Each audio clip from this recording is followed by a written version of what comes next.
Welcome viewers, আপনারা প্রত্যেকে অবগত বর্তমানে আমাদের রাজ্যে বিভিন্ন স্কুলে আপার প্রাইমারি সেকশনে বিভিন্ন বিষয়ের টিচিং রিক্রুটমেন্ট প্রসেস চলছে স্কুল সার্ভিস কমিশনের দ্বারা। এবং বেশ কিছু সাবজেক্টের বেশ কিছু মিডিয়ামের ফার্স্ট ফেজের কাউন্সিলিং কমপ্লিট হয়ে গেছে। ফার্স্ট ফেজের কাউন্সিলিং হয়ে যাওয়ার পরেও দেখা যাচ্ছে বেশ কিছু সাবজেক্টে বেশ কিছু ক্যাটাগরিতে কিছু সিট এখনো ফিল আপ হয়নি, অর্থাৎ ভ্যাকেন্সি রয়ে গেছে। তাই এসএসসি নেক্সট কাউন্সিলিং ডিসেম্বরের তৃতীয় সপ্তাহের মধ্যে করতে চলেছে, অর্থাৎ যেটাকে আমরা বলি ওয়েটিং লিস্ট থেকে চাকরির সুযোগ। তাই আপনারা যারা ওয়েটিং লিস্টে আছেন, আপনাদের কাছে একটি সুযোগ আসতে চলেছে। আপনারা আশাহত হবেন না।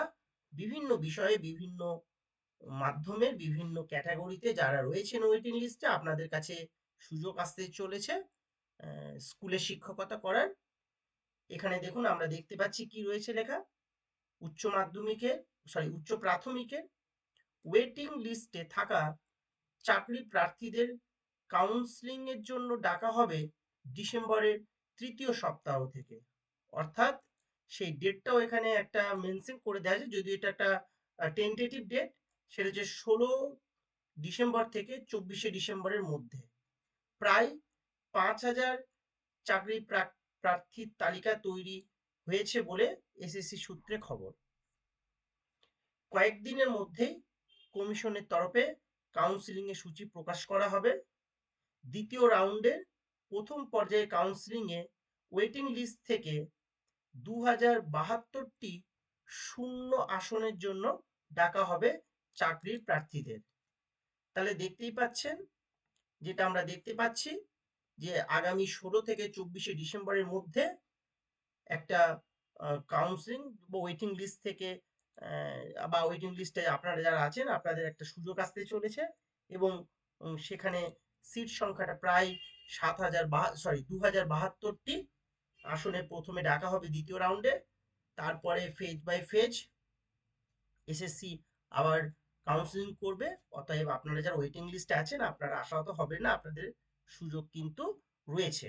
এবং আমার দৃঢ় বিশ্বাস, বিভিন্ন বিষয়, যদিও এটা বিষয় সাবজেক্ট টু সাবজেক্ট ভ্যারি করে, তবে বিভিন্ন বিষয়ে যারা ওয়েটিং লিস্টে আছেন সেখান থেকে অনেকেই আপনারা সুযোগ পাবেন।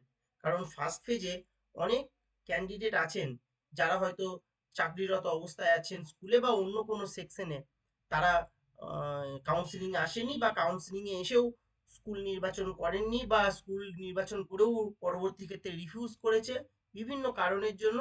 তাই যে সিটগুলি ভ্যাকেন্ট রয়ে গেছে এখনো, সেগুলি কিন্তু এসএসসি শুরু করবে পরের ফেজে যে কাউন্সিলিং ওয়েটিং লিস্ট থেকে। অতএব আপনারা যারা ওয়েটিং লিস্টে আছেন আপনাদের কাছে সুযোগ আসছে, আশাহত হবেন না।